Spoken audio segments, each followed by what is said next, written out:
कहानी विराट, एक सच्चा योद्धा। राजस्थान के मरुस्थल के बीचों बीच स्थित था एक छोटा सा गांव खेरवा। रेत के समंदर में डूबा यह गांव इतिहास के पन्नों में गुम था, परंतु एक नाम था जो सदियों तक लोगों की जुबान पर रहा, विराट सिंह राठौड़।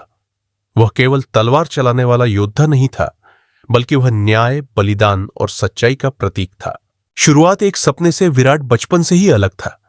जब बच्चे मिट्टी के खिलौनों से खेलते थे, वह लकड़ी की तलवार से अभ्यास करता। उसकी मां गौरी देवी हमेशा उसे समझाती, बेटा, योद्धा वही होता है जो बिना युद्ध के भी शांति ला सके। परंतु विराट के दिल में एक सपना था, अपने गांव को डकैतों और बाहरी लुटेरों से मुक्त कराना। खैरवा के आसपास के इलाके में एक खूंखार लुटेरा हुआ करता था, काला नाहर। वह अपने सैकड़ों सवारों के साथ गांवों में लूटपाट करता और मासूमों की जिंदगी को नर्क बना देता। सरकार से भी कोई उम्मीद नहीं थी, लोग डर के मारे चुप रहते थे। पर विराट नहीं। प्रशिक्षण और परिवर्तन 16 वर्ष की आयु में विराट ने गांव छोड़ दिया और पास के एक वीरगति आश्रम में गया। वहां महाराज वीरभद्र सिंह, एक पुराने सेनापति, से उसे शस्त्र विद्या, रणनीति और संयम की शिक्षा मिली। 6 वर्षों तक तपस्या की तरह कठिन अभ्यास किया। जब वह लौटकर गांव आया तो कोई उसे पहचान नहीं पाया। उसके लंबे बाल, आंखों की चमक और शरीर की ताकत देखकर लोग हैरान थे। काले नाहर की चुनौती। एक दिन गांव में खबर आई कि काला नाहर की टोली 2 दिन में खेरवा पर हमला करने वाली है। लोग डर के मारे गांव छोड़ने लगे।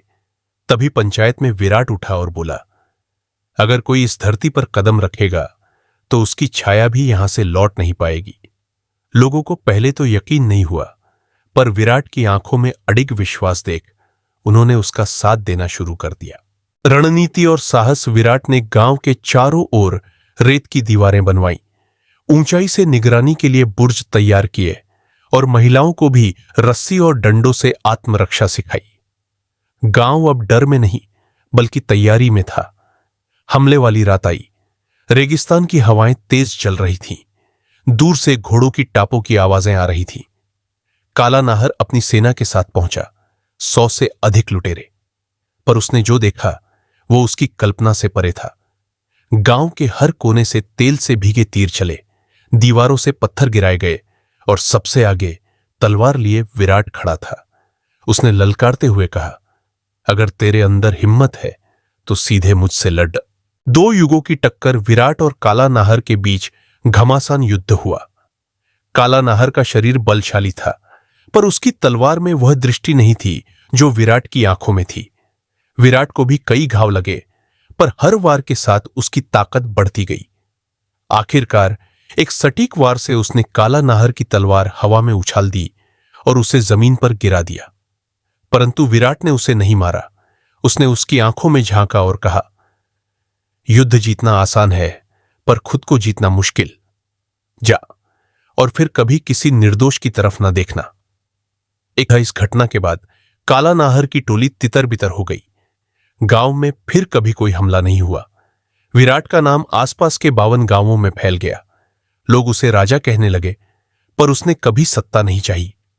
उसने एक गुरुकुल खोला, जहां बच्चों को न केवल तलवार चलाना बल्कि न्याय, संयम और सेवा का पाठ भी पढ़ाया गया। उसने सिखाया, सच्चा योद्धा वह नहीं जो सिर्फ शत्रु को हराए, बल्कि वह जो अपने अंदर के डर, लालच और अहंकार को जीत ले। अंतिम युद्ध वर्षों बाद, जब विराट 60 वर्ष का हो चला था, एक बार फिर खतरा मंडराया। विदेशी सैनिकों की एक टुकड़ी खेरवा की सीमाओं तक आ पहुंची। विराट ने फिर तलवार उठाई। उसके शिष्यों ने कहा, गुरुदेव, अब हमें लड़ने दो। विराट मुस्कुराया, आज तुम योद्धा हो, मैं अब केवल एक दीपक हूं जो दिशा दिखाता है। उस अंतिम युद्ध में विराट ने अपने प्राण न्योछावर कर दिए, पर उसका नाम अमर हो गया। विरासत आज भी खेरवा में एक स्मारक है, विराट स्मृति स्थल, जहां हर वर्ष वीरता दिवस मनाया जाता है। गांव के बच्चे आज भी सुनते हैं वह गाथा जो पीढ़ियों से कही जाती है। रेत में उगा था जो फूल, वह कांटों से न डरा, धूप में तपता रहा पर सच्चाई से न हटा। वह न राजा था न देवता, वह था विराट, एक सच्चा योद्धा।